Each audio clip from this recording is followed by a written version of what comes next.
राधे राधे मित्रों, आज हम आपके लिए यहाँ पर लेकर आए हैं श्री शिव महापुराण की कोटि रुद्र संहिता का अध्याय 24 और 25 की कथा, जो है महर्षि गौतम की कथा। तो चलिए शुरू करते हैं। सूत जी कहते हैं, मुनिवरों सुनो, मैंने सदगुरु व्यास जी के मुख से जैसा सुना है उसी रूप में एक पापनाशक कथा तुम्हें सुना रहा हूँ। पूर्व काल की बात है। गौतम नाम से एक विख्यात श्रेष्ठ ऋषि रहते थे, जिनकी परम धार्मिक पत्नी का नाम अहल्या था। दक्षिण दिशा में जो ब्रह्मगिरि है, वहीं उन्होंने 10,000 वर्षों तक तपस्या की थी। उत्तम व्रत का पालन करने वाले महर्षियों, एक समय वहां 100 वर्ष तक बड़ा भयानक अवर्षण हो गया। सब लोग महान दुख में पड़ गए। इस भूतल पर कहीं गीला पत्ता भी दिखाई नहीं देता था। फिर जीवों का आधारभूत जल कहाँ से दृष्टिगोचर होता। उस समय मुनि, मनुष्य, पशु, पक्षी और मृग सब वहां से 10 दिशाओं को चले गए। तब गौतम ऋषि ने 6 महीने तक तप करके वरुण को प्रसन्न किया। वरुण ने प्रकट होकर वर मांगने को कहा। ऋषि ने वृष्टि के लिए प्रार्थना की। वरुण ने कहा, देवताओं के विधान के विरुद्ध वृष्टि न करके मैं तुम्हारी इच्छा के अनुसार तुम्हें सदा अक्षय रहने वाला जल देता हूँ। तुम एक गड्ढा तैयार करो। उनके ऐसा कहने पर गौतम ने 1 हाथ गहरा गड्ढा खोदा और वरुण ने उसे दिव्य जल के द्वारा भर दिया तथा परोपकार से सुशोभित होने वाले मुनिश्रेष्ठ गौतम से कहा, महामुने, कभी क्षीण न होने वाला ये जल तुम्हारे लिए तीर्थ रूप होगा और पृथ्वी पर तुम्हारे ही नाम से इसकी ख्याति होगी। यहाँ किए हुए दान, होम, तप, देव पूजन तथा पितरों का श्राद्ध सभी अक्षय होंगे। ऐसा कहकर उन महर्षि से प्रशंसित हो वरुण देव अंतर्ध्यान हो गए। उस जल के द्वारा दूसरों का उपकार करके महर्षि गौतम को भी बड़ा सुख मिला। महात्मा पुरुष का आश्रय मनुष्यों के लिए महत्व की ही प्राप्ति कराने वाला होता है। महान पुरुष ही महात्मा के उस स्वरूप को देखते और समझते हैं, दूसरे अधम मनुष्य नहीं।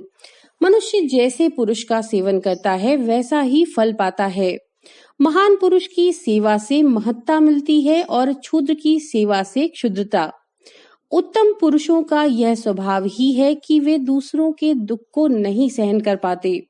अपने को दुख प्राप्त हो जाए इसे भी स्वीकार कर लेते हैं, किंतु दूसरों के दुख का निवारण ही करते हैं।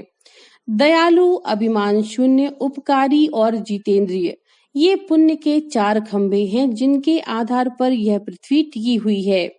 तदनंतर गौतम जी वहां उस परम दुर्लभ जल को पाकर विधि पूर्वक नित्य नैमित्तिक कर्म करने लगे। उन मुनीश्वर ने वहां नित्य होम की सिद्धि के लिए धान, जौ और अनेक प्रकार के निवार बो दिए। तरह तरह के धान्य, भांति भांति के वृक्ष और अनेक प्रकार के फल फूल वहां लहला उठे। यह समाचार सुनकर वहां दूसरे दूसरे सहस्त्रों ऋषि मुनि, पशु पक्षी और बहुसंख्यक जीव आकर रहने लगे। वह वन इस भूमंडल में बड़ा सुंदर हो गया। उस अक्षय जल के संयोग से अनावृष्टि वहां के लिए दुखदायिनी नहीं रह गई। उस वन में अनेक शुभ कर्म परायण ऋषि अपने शिष्य, भार्या और पुत्र आदि के साथ वास करने लगे। उन्होंने कालक्षेप करने के लिए वहां धान बो दिए। गौतम जी के प्रभाव से उस वन में सब ओर आनंद छा गया। एक बार वहां गौतम के आश्रम में जाकर बसे हुए ब्राह्मणों की स्त्रियां जल के प्रसंग को लेकर अहल्या पर नाराज हो गईं। उन्होंने अपने पतियों को उकसाया। उन लोगों ने गौतम का अनिष्ट करने के लिए गणेश जी की आराधना की। भक्त पराधीन गणेश जी ने प्रकट होकर वर मांगने के लिए कहा। तब ये बोले, भगवन, यदि आप हमें वर देना चाहते हैं तो कोई ऐसा उपाय कीजिए जिससे समस्त ऋषि डांट फटकार कर गौतम को आश्रम से बाहर निकाल दें। गणेश जी ने कहा, ऋषियों, तुम सब लोग सुनो। इस समय तुम उचित कार्य नहीं कर रहे हो। बिना किसी अपराध के उन पर क्रोध करने के कारण तुम्हारी हानि ही होगी। जिन्होंने पहले उपकार किया हो उन्हें यदि दुख दिया जाए तो वह अपने लिए हितकारक नहीं होता। जब उपकारी को दुख दिया जाता है तब उससे इस जगत में अपना ही नाश होता है। ऐसी तपस्या करके उत्तम फल की सिद्धि की जाती है। स्वयं ही शुभ फल का परित्याग करके अहितकारक फल को नहीं ग्रहण किया जाता। ब्रह्मा जी ने जो यह कहा है कि असाधु कभी साधुता को और साधु कभी असाधुता को ग्रहण नहीं करता, यह बात निश्चय ही ठीक जान पड़ती है।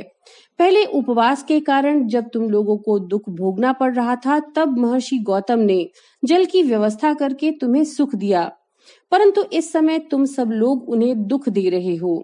संसार में ऐसा कार्य करना कदापि उचित नहीं है। इस बात पर तुम सब लोग सर्वथा विचार कर लो।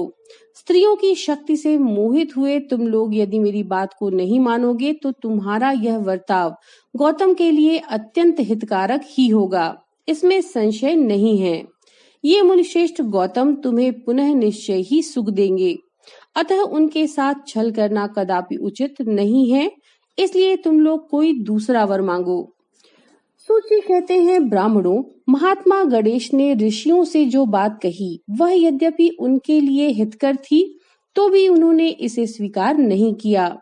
तब भक्तों के अधीन होने के कारण उन शिव कुमार ने कहा, तुम लोगों ने जिस वस्तु के लिए प्रार्थना की है उसे मैं अवश्य करूंगा, पीछे जो होनहार होगी वह होकर ही रहेगी। ऐसा कहकर वे अंतर्ध्यान हो गए। मुनीश्वरों, इसके बाद उन दुष्ट ऋषियों के प्रभाव से तथा उन्हें प्राप्त हुए वर के कारण जो घटना घटित हुई उसे सुनो। वहां गौतम के खेत में जो धान और जौ थे, उनके पास गणेश जी एक दुर्बल गाय बनकर गए। दिए हुए वर के कारण वह गौ कांपती हुई वहां जाकर धान और जौ चरने लगी। इसी समय दैववश गौतम जी वहां आ गए। वे दयालु ठहरे, इसीलिए मुट्ठी भर तिनके लेकर उन्हीं से उस गौ को हाँकने लगे। उन तिनकों का स्पर्श होते ही वह गौ पृथ्वी पर गिर पड़ी और ऋषि के देखते देखते उसी क्षण मर गई। वे दूसरे दूसरे ब्राह्मण और उनकी दुष्ट स्त्रियां वहां छिपे हुए सब कुछ देख रहे थे। उस गौ के गिरते ही वे सब के सब बोल उठे, गौतम ने ये क्या कर डाला। गौतम भी आश्चर्यचकित हो गए और अहल्या को बुलाकर व्यथित हृदय से दुखपूर्वक बोले, देवी यह क्या हुआ, कैसे हुआ? जान पड़ता है परमेश्वर मुझ पर कुपित हो गए हैं। अब मैं क्या करूं, कहाँ जाऊं? मुझे हत्या लग गई। इसी समय ब्राह्मण और उनकी पत्नियां गौतम को डांटने और दुर्वचनों द्वारा अहल्या को पीड़ित करने लगे। उनके दुर्बुद्धि शिष्य और पुत्र भी गौतम को बारंबार फटकारने और धिक्कारने लगे। ब्राह्मण बोले, अब तुम्हें अपना मुंह नहीं दिखाना चाहिए, यहाँ से जाओ जाओ। गो हत्यारे का मुख देखने पर तत्काल वस्त्र सहित स्नान करना चाहिए। जब तक तुम इस आश्रम में रहोगे तब तक अग्निदेव और पितर हमारे दिए हुए किसी भी हव्य कव्य को ग्रहण नहीं करेंगे। इसीलिए पापी गो हत्यारे, तुम परिवार सहित यहाँ से अन्यत्र चले जाओ, विलंब ना करो। सूची कहते हैं, ऐसा कहकर उन सब ने उन्हें पत्थरों से मारना आरंभ कर दिया। वे गालियां दे देकर गौतम और अहल्या को सताने लगे। उन दुष्टों के मारने और धमकाने पर गौतम बोले, मुनियों, मैं यहाँ से अन्यत्र जाकर रहूंगा। ऐसा कहकर गौतम उस स्थान से तत्काल निकल गए और उन सब की आज्ञा से एक कोस दूर जाकर उन्होंने अपने लिए आश्रम बनाया। वहां भी जाकर उन ब्राह्मणों ने कहा, जब तक तुम्हारे ऊपर हत्या लगी है तब तक तुम्हें कोई यज्ञ आदि कर्म नहीं करने चाहिए। किसी भी वैदिक देव यज्ञ या पितृ यज्ञ के अनुष्ठान का तुम्हें अधिकार नहीं रह गया। मुनिवर गौतम उनके कथनानुसार किसी तरह एक पक्ष बिताकर उस दुख से दुखी हो बारंबार उन मुनियों से अपनी शुद्धि के लिए प्रार्थना करने लगे। उनके दीन भाव से प्रार्थना करने पर उन ब्राह्मणों ने कहा, गौतम, तुम अपने पाप को प्रकट करते हुए 3 बार सारी पृथ्वी की परिक्रमा करो, फिर लौटकर यहाँ 1 महीने तक व्रत करो। उसके बाद इस ब्रह्मगिरी की 101 परिक्रमा करने के पश्चात तुम्हारी शुद्धि होगी। अथवा यहाँ गंगा जी को ले आकर उन्हीं के जल से स्नान करो तथा 1 करोड़ पार्थिव लिंग बनाकर महादेव जी की आराधना करो।